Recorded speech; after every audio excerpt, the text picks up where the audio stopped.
All right, it looks like we are right at the top of the hour. Really appreciate everybody joining today's webinar. I'd like to thank you all for joining. Couple of things that I want to cover. Today's webinar is about electrifying the transportation and logistics sector.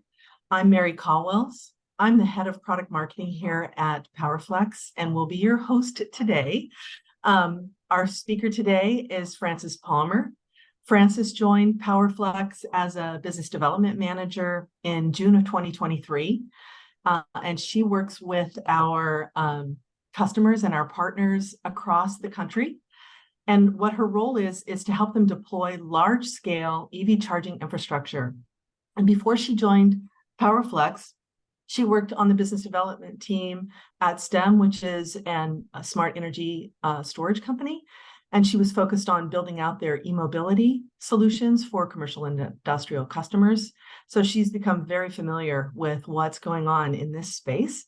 She's also received her Master's of Science in Civil Engineering from Stanford University with their Atmosphere and Energy program, and her Bachelor of Science in Civil Engineering from the University of Wisconsin-Madison. But before I hand the mic over to Frances, I would love to just take a moment and let you know that this webinar is being recorded, and we will make that replay available to you afterwards so that you can also share it with your colleagues, because I think there's going to be some great information in here that you're going to want to share. This presentation is going to go about 20-30 minutes. I think it's going to be closer to 30, and then we'll have about 15 minutes left over to do questions and answer them live. But you don't have to wait until the very end to ask your questions. As Frances is presenting, if a question pops into your head, just go ahead and put it in that Q&A box on your screen, and we'll save all those questions and try to address as many as we can at the very end of the session, that's last 15 minutes or so. So I'd like to thank all of you for joining, and without further ado, I'm going to hand it over to Frances. Thank you, Frances. Thank you so much, Mary, for the introduction. Hi, everybody. Again, thank you so much for joining for this webinar. I'm excited to talk to you today about electrifying the transportation and logistics sector. So first, just a quick agenda slide. So firstly, we're going to go into some market trends to start off. This will show us what's really driving the market to electrify. Then we're going to go into strategies for several customer types, important considerations to look at when they're electrifying. We're going to cover about 3 customer types: airports, seaports, and fleets. And then lastly, we'll look at how PowerFlex has helped those customer types achieve their electrification goals. And like Mary said, we'll leave about 15 minutes at the end of the presentation for some Q&A. So let's jump into some current market trends. So who are the bad guys in this scenario? According to these graphs from the EPA, the transportation sector is still the largest contributor to greenhouse gas emissions in the United States. And you can see this broken down by each category within the transportation sector itself. So these are all necessary services, though, in the US that the entire economy relies on. So we cannot put all the blame on the industry itself. And also, it's important to look at these GHG emissions in regard to scope 1 through 3 emissions. So while the sector itself produces a lot of scope 1 emissions due to the nature of the business, it also contributes to everyone else's scope 3 emissions. So if you're a fleet, by taking care of your scope 1 emissions by electrifying your vehicles, you're also helping your customers take care of their scope 3 emissions. Also, electrifying is only one step to solving the issue. We need to make sure that the electricity that's being generated is from a clean energy source. So ensuring that your vehicles are charging from a clean source like solar, this can also reduce scope 2 emissions. So is this problem too big to even be solved? We don't think so. This graph is from the International Transport Forum, and it shows a current scenario for all emissions on the left in the transportation sector. So this graph is showing all current policies and targets in place. And then the graph on the right is showing the high emission scenario. This is more aggressive targets, like assuming all governments reach 100% zero emission vehicle sales targets for all new vehicles by 2050. So it might seem like a huge challenge to even be more ambitious than what we're currently doing. It's actually 0.1% less GDP of an investment than what we're currently doing, and it will cut emissions significantly more. So what we're currently doing, for example, like with the Paris Climate Agreement, will still require a large investment while not producing much lower emissions output. So it turns out when it comes to decarbonizing transportation, the more ambitious we are, the more efficient and cheaper it can be. So while there is a big challenge, the results should be worth it. Awareness of the problem has reached new levels, and public pressure is forcing governments and organizations to act. So this slide was actually taken from our policy webinar from a couple months ago. So if you have not watched it, would definitely recommend watching it. It goes over all the ideas, policies being either rewards or being a threat of punishment. So as you can see on the left-hand slide, there are offers of rewards, like there's many available incentives at the federal, state, municipal, and utility levels.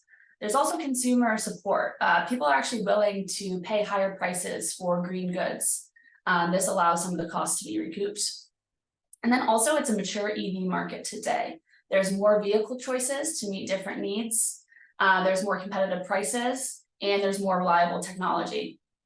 And then over on the right-hand side, there are the threat of punishments, like clean air mandates in many states, potential carbon tax, volatile fuel prices, and also consumer backlash. So the time to act is really now, especially with all the influx of these incentives and rewards that I'll go into in the next slide. So one of the market drivers that we've been seeing is the Inflation Reduction Act, the IRA. This was passed in August of 2022, and really a major piece of legislation established investment tax credits for installing EV chargers, solar, and battery energy storage on your property. So I just wanted to call this out here to mention this driver, but if you do want to learn more on the IRA, again, we had a policy webinar a few months ago. The recording link will be in this presentation as well.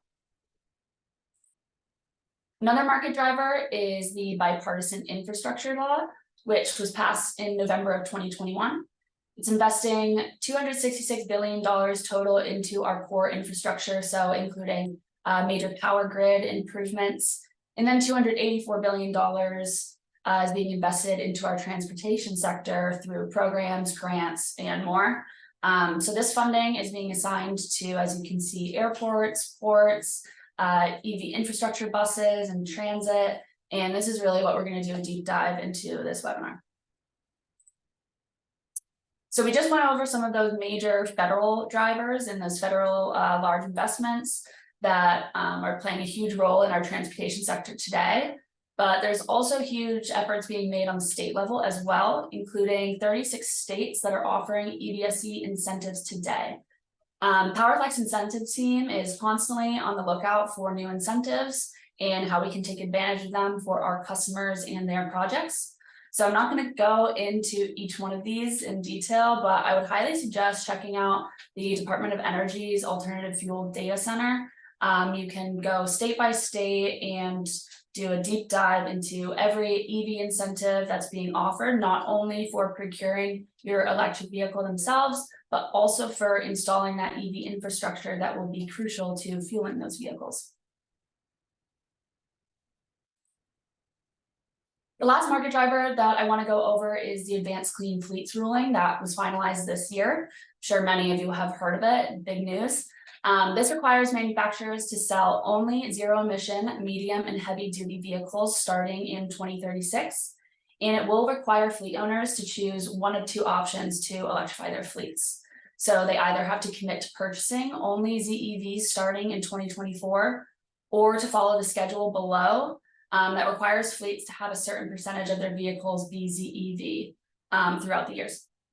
And so while the ACF ruling focuses on fleets purchasing ZEVs, the charging infrastructure needed to fuel these vehicles cannot be forgotten about, and fleet operators need to start planning for this infrastructure now It's a huge investment, and so you really can't think of just the vehicles. The charging infrastructure needs to also be a priority for this ACF ruling. Also, 7 other states, Maryland, Massachusetts, New Jersey, New Mexico, New York, Oregon, and Washington, have also committed to adopting this ACF ruling. More are expected to come in the following months. So this is really going to be a trend throughout the entire United States. So as you can see, there's a lot of opportunity with electrifying the transportation sector driven by policy. And for all of those opportunities, it's important to have a clear strategy and be aware of all the considerations that need to be made for those policies. So for this section, we're going to focus on 4 different customer segments that PowerFlex has experience working with. First up is airports. So this is a customer segment that PowerFlex has a lot of experience working with. I won't go into that right now, but I will in our case studies section in a few minutes. So I already mentioned the access to funding for airports, as you can see on the left-hand side right here. It's quite significant, but along with this opportunity comes a huge number of technical and operational challenges to work through. So why is this? Airports are really unique. They are often large project sites and they have a lot of moving parts. So in addition to the actual planes and airlines themselves, there's all of the ground support equipment, rental car fleets, parking garages, taxi and ride hailing services, and more. These services, they tend to have huge electrical loads and very well-defined sustainability goals. So this presents a very big and unique opportunity that PowerFlex is suited to handle. So the implication of these unique characteristics on airports highlights the need for a very well-developed fleet electrification plan with sophisticated and reliable load management software. And also emissions tracking and reporting as well will be crucial for airports' sustainability reports. So it's also critical to look beyond just the installation of EV chargers and towards what role solar and storage can play for airports in their electrification strategy. So next up, we're going to talk about seaports. So again, on the left-hand side, you can see all of the funding that's available through the bipartisan infrastructure law for seaports. So there is funding available, but most of the traction that we've been seeing is actually being driven by stringent emissions targets. So for example, the Port of Long Beach has set a target to have 0 emissions from goods movements by 2030. So some of the challenges with seaports are similar to airports, like limited electrical infrastructure to support the increase from electric vehicles. To support the increase of load from electric vehicles. And so now with the emissions targets, there's a huge opportunity to not only install this charging infrastructure to serve the drayage fleets, but also to serve the public as well. In the country, there's currently very few public charging options for medium to heavy duty fleets. And many customers will not be able to install high-powered charging infrastructure at their home facilities. So opening up these port facilities to other fleets will be an important piece of the puzzle. And also, as with airports, balancing power requirements and meeting that new customer demand from this electric vehicle increase will also mean a sophisticated load management platform will be necessary. So with the federal and state mandates to electrify paired with funding and incentives, we've seen a lot of traction in this area of public fleets, and there are benefits that go beyond meeting a community sustainability goal.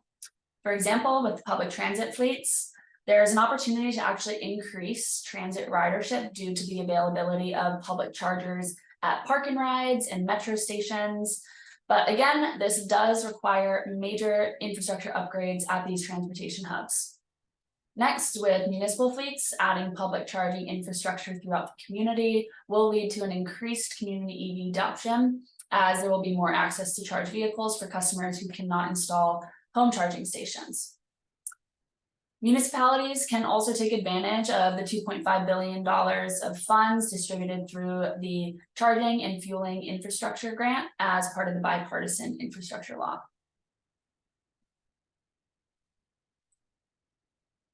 Next up, we have private and commercial fleets. So for these private fleets, We actually took this slide from a McKinsey study because I think it brings a lot of value to understanding the economics. So it really shows us the promising economics of electrifying. Since electrifying private fleets is being driven by the ACF mandate rather than by federal funding, it's important that fleet operators know that the economics still look promising. So from this first graph on the left shows that the cost of ownership of an EV is already lower or the same as that of an internal combustion engine for light commercial vehicles and medium heavy duty trucks. And this really is being driven by major savings that you see in maintenance of the vehicles and also by fuel costs. Now, the graph on the right shows how quickly fleet operators will begin to see these benefits of these savings. So they modeled 3 examples. Parcel delivery company, this is mainly a light duty vehicle scenario. They also modeled a food distributor, which is mainly medium duty, and then also a freight shipper, which is mainly heavy duty. And so some of these fleets see savings immediately, but eventually all fleets will see benefits in the long run. And so overall, the industry is optimistic, and over 50% of companies across the fleet value chain are planning for a full decarbonization by 2027.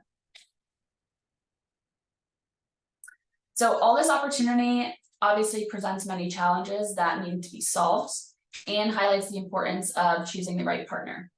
So obviously with electrification, you're dealing with electricity as a fuel rather than diesel or gasoline, which fleet operators have been dealing with for decades. Fleet operators will need to become familiar with how to optimize their electricity usage. So for example, mitigating peak demand charges and shifting their energy usage to off-peak periods when electricity is cheaper. This will really help them save money on their utility bills. So an energy management system like PowerFlex X will be able to optimize charging to minimize and avoid these demand charges while making sure vehicles are still fully charged, so operations of the fleet will not be impacted. Fleet operators also worry about a decline in driver productivity. If charging takes up too much time on a shift, this could really impact operations. So having an energy management software like PowerFlex X will ensure that vehicles are charged according to schedules, so drivers are not waiting around for the vehicle to be charged.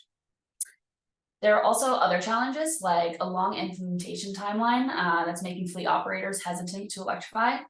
This timeline can definitely be reduced by avoiding electrical service upgrades by installing an on-site load controller like the PowerFlex Nexus.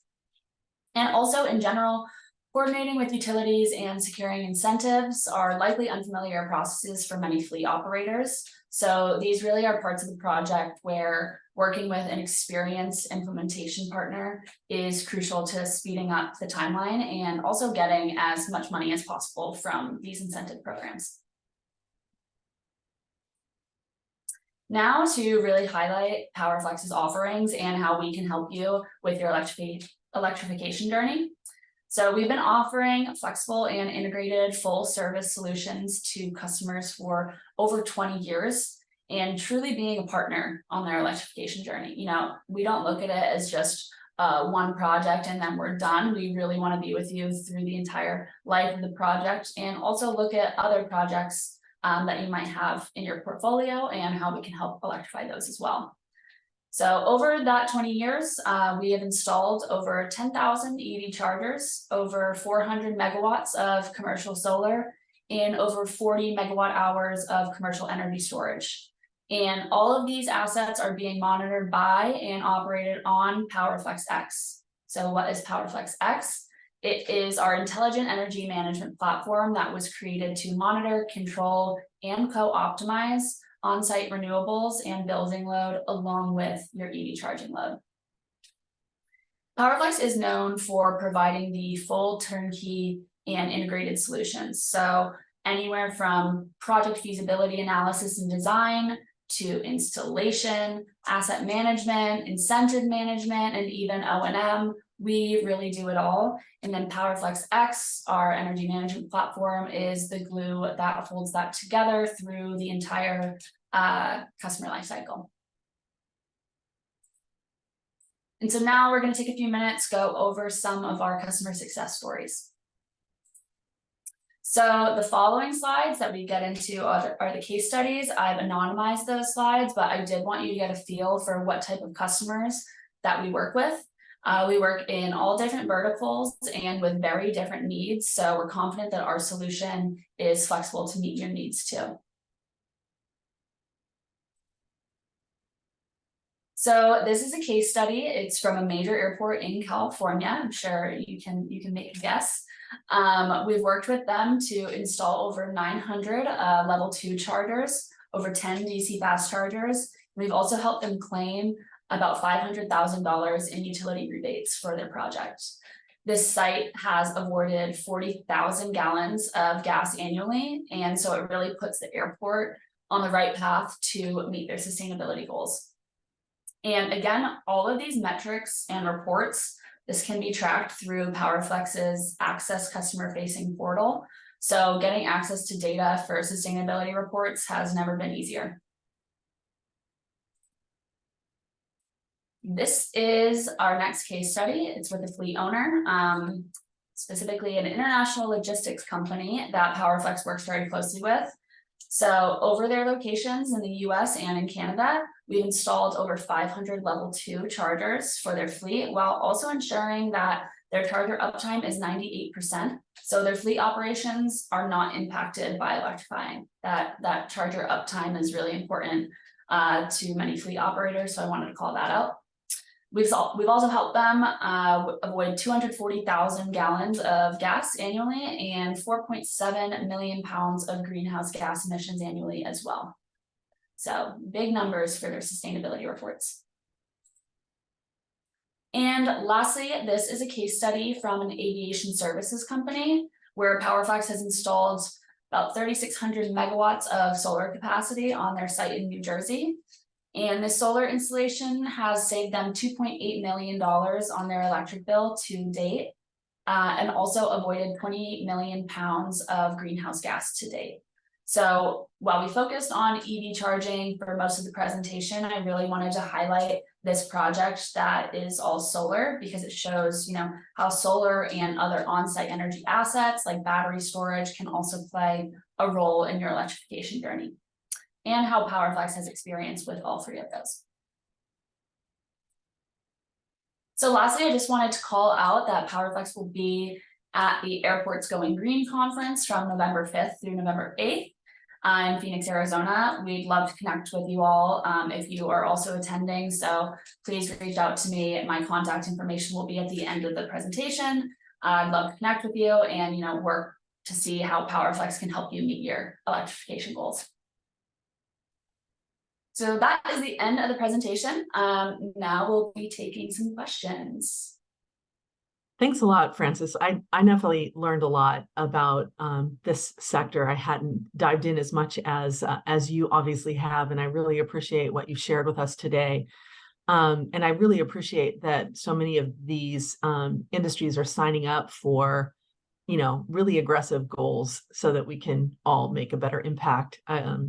But we do have a few questions that have come in. So if you don't mind, I'm going to ask, okay, the first one says that you've talked about some of the incentives throughout your presentation.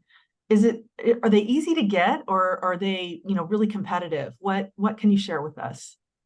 Yeah, so this really depends on what incentive you're talking about. But PowerFlex does have a whole incentive management team, and they've worked with our customers for over 20 years on managing these incentives. So they not only, can look at a project in a certain location, a certain utility territory, and they'll be able to know which incentives your project qualifies for, but they also handle the whole application process. And then also a lot of incentives, grants, rebates, they require constant reporting and monitoring. So, you'll need to submit those reports in order to stay in compliance to receive your money. So PowerFlex will handle that as well. So, I'm not on the incentive management team, but from what I see, from what they do on a daily basis, it is very difficult. So that's why it's important to, not take all that stress yourself. Fleet operators and, other people electrifying are already dealing with so much. So working with a partner like PowerFlex really makes it easy. And our team has a lot of experience managing incentives. Thanks a lot. Well, here's another question. They're asking, how long do projects like these usually take to either recover their money or break even on the initial investment? Yeah, okay, good question. I'm also gonna use it's really dependent on the projects. There's a lot to take into to account for a clean energy project to pencil. But so PowerFlex will work with the customer from start to finish on that. So we'll run a whole analysis on each project to figure out if the project pencils, and then to also make adjustments to hopefully make sure it does pencil. So firstly, for example, just a usual C&I customer will take a look at their utility bill, which rates they're on, if changing their rates makes sense, and we'll end up saving them money. And then we'll look about adding solar onto their site and seeing if adding solar will save them money on their bill. We also, have our exact software that can size solar systems, can size battery energy storage systems, to make sure, we'll explore how batteries can help achieve utility bill savings. Batteries can reduce peak demands, also shift their time of energy usage to off-peak periods. So we can go through all of those savings that the customer could see from, starting with a clean energy project. And this is also really dependent on which utility territory they're in, what location they're on, so how much solar can actually be produced. Then we can also take a look into adding EV charging onto their site, which is my favorite part of the process. EV charging, especially if they're open up to the public, you can acquire revenue from that as well by charging the customers to charge their vehicles. So this is another revenue stream that PowerFlex can manage. And then the last part of the puzzle to consider when you're thinking about a project penciling is all the incentives that I just talked about in this webinar. And so our incentive team will look at what incentives they're eligible for. And, this is all dependent on location as well. And so we'll model that all for our customers to really make sure that, these projects have the ability to break even. So we can really do it all for our customers. Hope that answered the question. Sorry, it was long-winded. I think it does, but we've got some really interesting questions coming in as well. There's one that's asking about if we plan to install DC fast chargers along with like commercial battery storage. Mm-hmm. Are you also, is operating both of those together, or how does that work?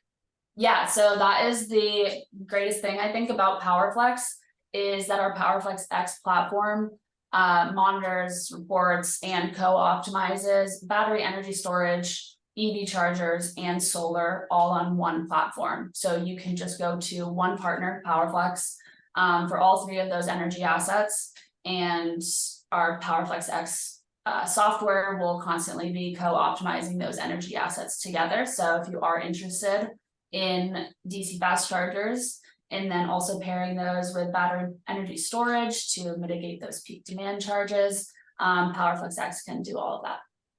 Yeah, and I've heard that it's also really, really important for a lot of the fleets that really need to keep their vehicles moving and, assure that their delivery schedules are on time, that having that extra backup power from energy storage not only helps them sort of mitigate some of the higher prices that they might pay for EV charging later in the day, because they can charge the battery when the energy is more cost effective, and more often it's coming from the time of day when there's more solar energy on the grid anyway. So it's greener electrons, and then dispatch that through the battery to the EV chargers later in the day when it's more expensive, but also just reassures that no matter what, they can keep their vehicles moving. And it is a really nice trifecta when reliability is so critical to so many of these fleets. Exactly. One other question here is, can you tell us about some project characteristics that you look for in the, kind of solutions that we can address? What do you mean by project characteristics? Let's see if I can get a little bit more clarity. I'm trying to move my screen. Well, here. That would be more about like the project characteristics that can unlock more value for the project. Yeah, so like I said, so when we look at EV chargers, if there is an opportunity to add solar and storage, we always think that's a huge value add. As you just said, being able to shift their energy usage to lower their utility bills, that's a huge value add and will lead to a lot of savings. Also, so we look at, for solar, we look at location for that, location. It's all about, being in a location where the solar will be generating energy. So how long the sun is shining for in that area. Also for battery storage, what incentives are available. There's some states that have better markets for battery storage. And what else am I forgetting? Anything else you would add, Mary? Yeah, I think a lot of it. So those, adding solar and storage to your EV charging projects also enhances sustainability too, by making sure that, you're using those green electrons to charge your vehicles. So that's a huge value add, not only in terms of economics, but also for sustainability. Yeah, and I think, especially when you were talking about some of the different use cases that you were covering too, it's a lot about the types of vehicles that will be charging, their dwell times, and it's really kind of designing that ideal mix of either level 2 chargers or DC fast chargers, and of course the right sizing for solar and storage. Those all are kind of add to the increasing value and value over time. It's not just immediate value, it's value over time that is really the value of optimizing too. All right, here's another question for you. When do you see vehicle to grid chargers, and when will that be kind of a mainstream thing in the market? Yeah, so we are actively looking at that at PowerFlex. We do have a vehicle to grid team that's constantly, looking at products on the market. So it's important to not only think about the chargers and which chargers are capable of being bidirectional, but also which vehicles have those capabilities as well. So we've been evaluating which products we can explore for bidirectional capabilities. Also, our team has been looking at which use cases are best. So whether that be vehicle to grid, vehicle to building, or others, which one will make the most economic sense for not only our customers, but also resiliency for the grid or for providing backup power for a commercial building. So, the vehicle to grid market, as I'm sure a lot of people are aware of, is very new and very, unexplored. So we're working on it right now. And it's an exciting space. If you do want to talk about V2X, please reach out. We'd love to start a conversation with you. Yeah, absolutely. I think really unlocking all these different use cases is going to be a big part of this journey. So we really appreciate any input from the audience. All right, here's another question for you, Francis. There's some, very impressive case studies that you covered, but what are some of the biggest struggles that customers that you've been working with have had going electric, especially for fleet owners? I mean, their fuel habit change going from gas to energy is probably on the list, and maybe it's range anxiety or something like that. Mm-hmm. Yeah, there are a number of concerns I've been seeing from fleet operators. As you just said, this is a whole new fuel to them. They've been dealing with fuel agreements and, getting gasoline and diesel, and now they have to start looking at their electricity bill instead. So I think the first piece to the puzzle is education, and educating your customers on what demand charges are, what energy charges are, how those demand charges will be impacted immensely by installing level 2 or DC fast chargers, this is going to impact your bill significantly, especially if you're in an area with a high demand charge. So that's the first piece of education I'd say. Also, making sure to charge your vehicles when the cost of electricity isn't as expensive. So, in California, our peak time is 4 to 9 p.m. This is when electricity is the most expensive. So if we can encourage customers to charge during off-peak time, so anytime non-4 to 9 p.m., this will help save them money. So that first piece is really education. But also, they shouldn't have to impact their operations. If they do need to charge their vehicles from 4 to 9 p.m., then they have to do it. So how can we help them with strategies to make sure they don't increase their utility bill immensely? As I've already talked about, adding solar and storage can really help with that. Let's see, another concern, just impacting operations. That is what we're here to do, to make sure there's no impact to your operations. And so our PowerFlex X platform can really co-optimize those assets together. And that's what I appreciate about what I'm hearing, is that it's kind of automating all of those decisions and executing on behalf of the customer to, get that kind of outcome that they're looking for, so that they can focus on the things that they're experts at, which is getting those vehicles on the road, Exactly. fully loaded and ready to do their duty. Exactly. Well, that's amazing. Okay, so here's let's see. A question for single shift fleet applications. Can PowerFlex delay the start of charging until after 9 p.m.? I think the simple answer is yes. Yes, so part of PowerFlex X, we also have a whole fleet management software as well. So you can, schedule your fleets through PowerFlex X. So it's a really easy process. And you can do it all from our software, all from your login. So that's how you can avoid those 4 to 9 p.m. peak charges.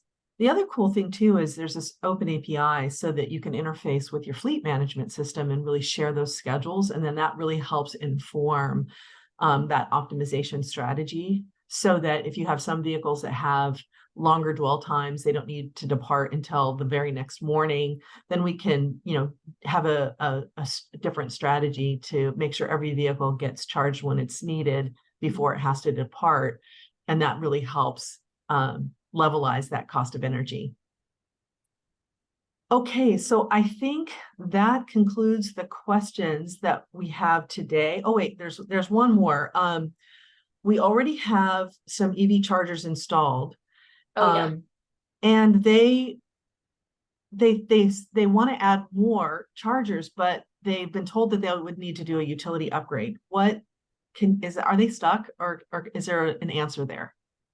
Well, whoever this is, I would love to talk to you one-on-one and see how PowerFlex can help. So no, the short answer is no, they're not stuck.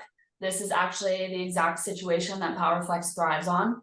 I didn't actually mention it in this webinar, which I definitely should have, because it's one of our solutions that we pride ourselves on. It's our adaptive load management.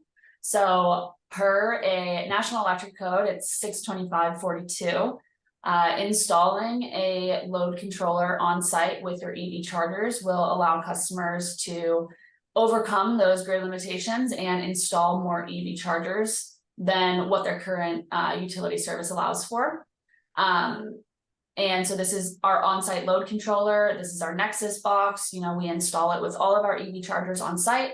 And throughout all of our projects, we've been able to install up to 4 times as many EV chargers with our load management solution compared to what other providers can do. So with this ALM, adaptive load management, will ensure that the charging load never exceeds your peak power limit on your electric service.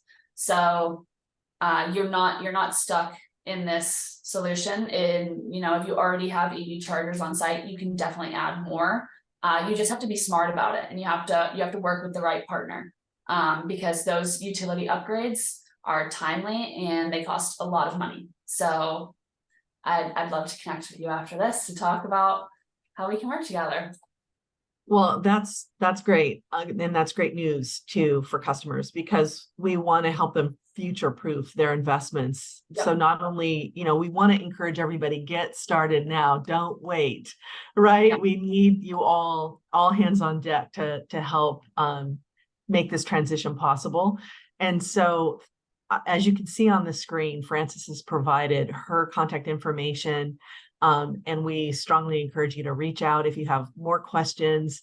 And we really appreciate everybody's participation in the webinar today and your participation in this clean energy transition.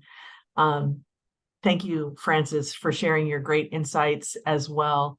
And as I mentioned, the recording and the presentation will be available to all participants, and we'll also have it on our website. So we highly encourage you to share it with your colleagues.